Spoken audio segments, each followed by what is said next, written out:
What is up? We're back with another video. Nick's joining me. Investors Day has taken forever to cover, but we're going to keep on moving forward. So the She-Hulk series, we got some new details. Abomination is back. Hulk will return with Mark Ruffalo. They said a lot of Marvel characters could pop up in the show, and they're describing it as a comedy. Right. So that's a lot to go on. Kevin Feige said that it's basically a woman trying to navigate the world and be taken seriously, despite the fact that she's well over 6'7" and green. Tatiana Maslany is actually She-Hulk, even though she lied and said, no, I'm not playing She-Hulk at all. I mean, I told everyone before, like, she's lying. People do this all the time because they're scared of losing their jobs. Nick, what was your thought on all this news? I think what really grabbed my attention was that Abomination was returning because, like, for me, like the Incredible Hulk is the number one anomaly in the MCU. Just like it's because of like the recasting and like we're just like I know the rights between Universal and Disney. Like it's the project on the periphery for so long. So like if it often feels like it's gotten forgotten and it's like not a true part of the MCU, even though like it still is. So the fact that they're bringing back Abomination, I'm very intrigued in, just because like it shows that they're like trying to acknowledge like every single part of the history and every single part of like the whole like culture and like mythology in the MCU. So I'm excited to see that. I'm excited to see just because like I'm excited to see how he physically shows up, just because like you're gonna have Tatiana Maslany looking like this, and then you're gonna have Tim Roth back as Abomination, who's like giant, like massive, like tearing up the streets of Harlem in the Incredible Hulk. I'm intrigued just to see like just the CGI, like the potential of like Tatiana Maslany like talking up to like Tim Roth in this full-fledged super form. I'm assuming the same of Mark Ruffalo. He's still going to be in his Professor Hulk form. So I think just visually, I think that's going to be pretty interesting to see all these hulked up personas talking to each other. I also think it has there's been rumors they're trying to set up the Thunderbolts team, which is kind of Marvel's version of the Suicide Squad to some extent, like a government sanctioned villain team. So the fact that they're bringing back Abomination, I think, lends some credence to that, especially also since they have like Zemo and Falcon and Winter Soldier. So that's the main part of what interests me, is that they went out of their way to get Abomination back. Yeah, do you think Abomination's going to be the main villain, or do you think he's just one of the characters in the show? That's I don't know. I guess it would just have to depend, like, because I know Kevin Feige also said like it's a legal comedy, so I feel like unless like I'm just trying to figure out like scenarios like where like that will fit in with the whole like Abomination is back. Like I could see like I don't know, like them needing like Jennifer, her real name's Jennifer, like legal expertise on like how to like handle like Abomination's like imprisonment or something, like something along those lines. I could see that maybe positioning him to like be the main villain. This is still 6 episodes, right? Is this 6 or 8, I think. six, right? Okay. I mean, maybe for all we know, they could pull a Moff Gideon and have like Abomination show up in the last 2 episodes of the season and like still count as the big bad. So I mean, maybe he is the most major Hulk villain outside of General Ross right now. Who I'm Right. surprised. I wouldn't be surprised if he showed up as well. Could definitely play into the legal drama aspect. Right. I I don't know how I feel about Abomination being the main villain. I Mhm. understand villains coming back and playing a role, um, but I think kind of the beauty of the Marvel universe is when stuff is new. And I think Abomination's a cool villain. I'm actually more of a fan of the Hulk movie than most people were with Norton. Um, but I want to make sure that like this series is its own series and doesn't feel like it's drawing from regular Hulk, right? Right. Of course. Um, but I think that kind of covers that. Let's move on. We got a quick peek at the What If trailers, Mhm. or the What If trailer that shows all the different films. What were your thoughts on the footage you got to see, and did it boost your excitement, or is it kind of the same as it was before? The What If is like a project that like I've been like in the middle about, just because like I think it's generally like cool, like some of like I could see some of the stuff that like could happen. Um, Yeah. but I don't know. My friend pointed this out. Like it could kind of stem into like fan fictiony territory depending on like certain scenarios. I'm totally all for T'Challa Star-Lord just because I get to hear Chadwick Boseman again, but I'm also like that's such a random thing to do. But I'm like, okay, I'll roll with it. Um, I don't know. I'm not sure how like what some like the what if questions are, like what the episode basis will be. So I can't say like I like this idea. I'm vibing with this one. Um, I don't know. It just depends on what it is. I think the animation style is pretty cool. It's different. I'll give them that. Like I was expecting like a 2D animated um gosh, I'm like trying to like I don't know, like the original superhero animated shows, but I like the animation style. It looks like I don't know, like painted over or something. It's an interesting style. Um, I think they started off strong with the whole like what if Peggy Carter got the super soldier serum. That I think is a solid what if scenario. Everything else we'll just have to like we'll just have to go on an episode by episode basis. It's not like one of the shows that I'm like I'm very excited. Like I have to see this. It's kind of like I'll check in when I have time or whatever. Yeah, I'm in the same spot. I think I'll end up just watching it as it comes out, just because it seems like a really fun concept to me. Mhm. Um, the what if I think with the comic book idea is really interesting. Right. Um, you know, Peggy Carter being Captain America, like you said, or Captain Britain, was it? Yeah, that's what it was on the Shield. Yeah. I think that could be really interesting. And I like that we're exploring all these movies in a different way. And I think the animated form's a really good way of exploring alternate realities. Right, and it's just easier to get everyone back in a sound booth than on set. Right. Yeah, 100%.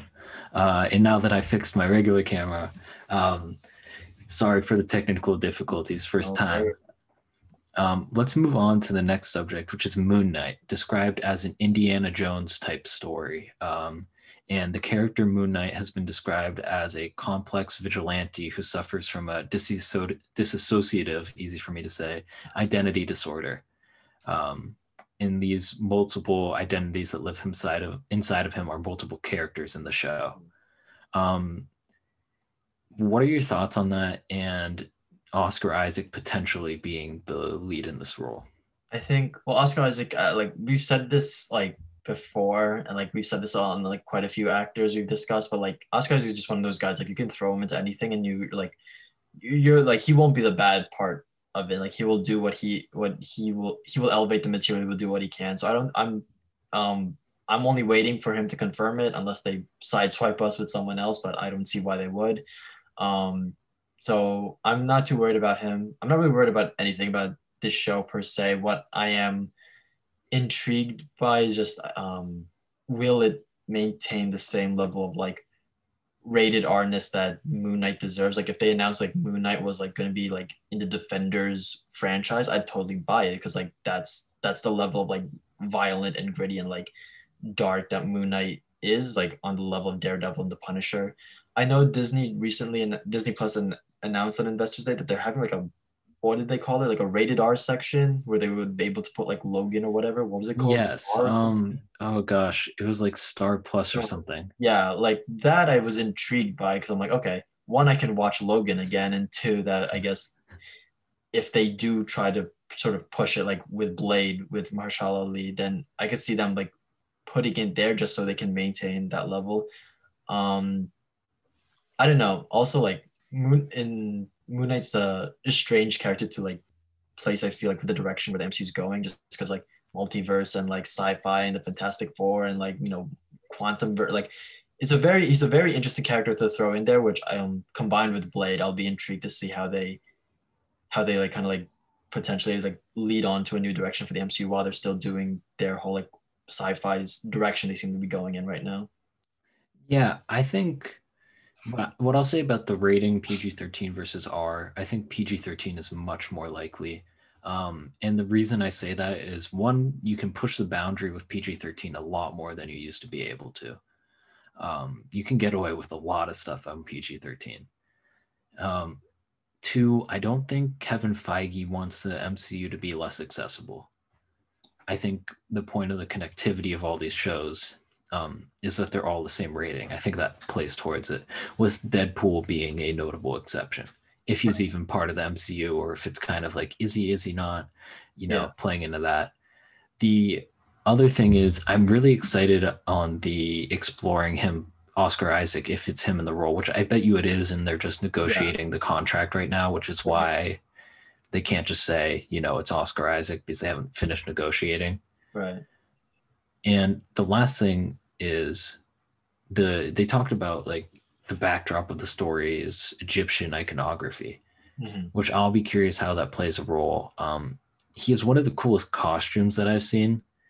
He's kind of the Batman of the MCU, but different type of character as far as the dissociative identity disorder, which is what I'm really interested in. Right. Um, do you think they're going to go the split route for that, or like a different route? I wouldn't be.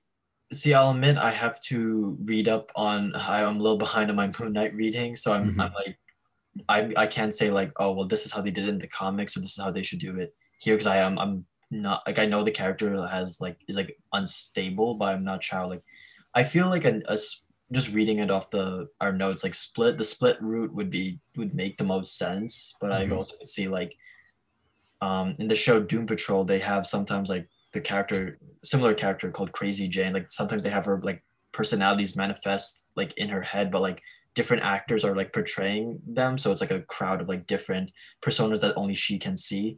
So I feel Yeah. like that's another way they could like only he can see them anyway. So like they don't actually like physically manifest like like they did in Split. So um either way I think is probably the way they go. Although Split might be the most. Actually, I don't know. We'll see. We'll see. Yeah, I'd be interested, as well as we know M. Night's not involved in any MCU projects, but Right. M. Night Shyamalan said that he did talk to Marvel about certain projects. Yeah, he did. I would not be surprised at all if Moon Knight was the project that he talked to them about. It would certainly fit in his wheelhouse, the whole Sixth Sense, Right, Unbreakable. That it wouldn't be the most outrageous thing, like property and director relationship to be formed. right. Let's move on. We got Black Panther 2 news. Right. They're not recasting the role of T'Challa. They're Chadwick Boseman will be T'Challa forever. I think either way that was going to be the case, even if someone inhibited the role and kind of took over as a rite of passage. It was always Chadwick. Right. Let's not talk as to whether this was the right choice or not. It's the choice they made. But let's talk more Yeah. about what do you think this means for the story of Black Panther 2? And it kept a very soon. It's 2022 that it's Yes. releasing, so it doesn't seem like they changed all that much, or maybe they did, and they're just the quickest writers I've ever heard of. Right. They may. I feel like they're gonna have to pull a Carrie Fisher Rise of Skywalker move where they're gonna have to like do some sort of thing where like he's in the story for the first act, but either they like incapacitate him or like I doubt they'll kill him, but they might have to, or like at the risk they'll like incapacitate him to some extent that like the rest of the characters like, oh shit, we gotta like someone's got to be Black Panther now, and then it'll be like a lot of people have been saying Sherry, but I also know like a lot of people have thrown their support behind Nakia, which I think would also be cool because it's Lupita Nyong'o. So I feel like it's going to be a Carrie Fisher Rise of Skywalker situation where he's like in there enough to like bridge like the gap. Like I doubt they'll just like the movie will start and be like, oh, like rest in peace to T'Challa, like he died off screen. Like I don't think they would do that. It would just be too like, I don't know. I think they'll like do some sort of like they'll bring him back in some capacity, incapacitate him, and that'll set up the story of like who will be who will be Black Panther, who will be the right one to like claim the mantle. Right. I think it's interesting. Let's quickly touch upon like the Carrie Fisher route that Yeah. Rise of Skywalker went, Mhm. and how that could possibly work in a Black Panther 2 as far as emotionally. Mhm. Now, I know for me, it was like kind of heartbreaking to see Carrie one last time, but I also felt like in the movie, it kind of didn't work. Like it felt off. Okay. Do you think that sort of approach for Black Panther 2 like, would go more towards that same way where, you feel like emotionally resonant, but it also feels wrong for the story? Um, I don't know. I don't know. Like just be, I feel like on like maintaining the continuity. Like I like no one's gonna fault them if they do like have like T'Challa like had like he died off screen or whatever. But I feel like um you know I don't know. It's like no one's gonna blame them because I feel like everyone in the world like knows like about like Chadwick died like and they know what happened like so I don't think anyone will blame them if they write him off like off screen. But I don't know like it'll definitely be like weird because like I know like they had to like rewrite certain amounts of Rise of Skywalker to like fit the footage they had available of Carrie Fisher, and so they had to like and they had like this Daisy Ridley like playing off of that. um I don't know. It'll be weird. It'll be weird for sure, but it'll be the nature of it is what it is. Yeah. And let's just quickly touch on this. There's not really too much to talk about on the subject, but Thor 4, Christian Bale was announced to play Gorr the God Butcher. Now, I don't really know too much about this character, but we saw a design for Gorr the God Butcher. I thought it looked pretty cool. What were your thoughts? I think Christian Bale is like he's in my top three actors, so I mean like, he's again one of those people you could just toss in there and you'll be fine no matter what. Um, Intrigued to see how this plays out, just because like looking because Gorr the God, which is a very much more like vengeful, like violent persona in comparison to like Hela, whatever the guy's name was in Dark World, and Right. Loki in the first one. So I think at the very least, if they can, because like I know one of my preferred aspects of Ragnarok was the action. So if they can find a way to like chant like Taika can bring the big action as he can to like Christian Bale taking on like Chris Hemsworth, like oh my, like that's gonna be a hell of a matchup just like actor wise. So um we'll see what happens. I'm intrigued. The first, I dig the concept art, so I'm excited to see what Bale will look like in the makeup, the costume, or whatnot. Um, we all know how he loves to like physically like transform for a role, so I'd love to see how he attacks this one. Yeah, I think this is like in Bale's wheelhouse, actually. Like, I think he likes doing these wacky different roles. He's already been in a comic book film. I mean, he was Batman. Right. He has no problem with it. I think if he finds a role that he thinks is fun and there's something to bite into, he's going to go for it. But I also think he's really good at selecting roles. Yeah. And he's picky about it, which is a good thing as an actor. Mm. If you can afford to be picky, be picky. Right. So I have faith that this is probably a really fun or well-written character. It's not, you can't take a lot from the people in the cast raving about the script because they're in the movie. What are you going to say something bad about it? No, but I'm pretty hyped and I am ready for this to start filming and to start hearing more news about it. February 20. Wait, they moved it, right? It's like May 22 now, right? Yeah, it's something like that. Okay. Guess we'll see. Yeah. And with that, that wraps up the last of our Disney Investors Day for Marvel. Next up, we'll be dropping a video on the Star Wars stuff. Thank you guys for watching. Leave a comment in the section down below, letting us know what you thought about the video. Don't forget to like and subscribe, and we'll see you next time. Peace out.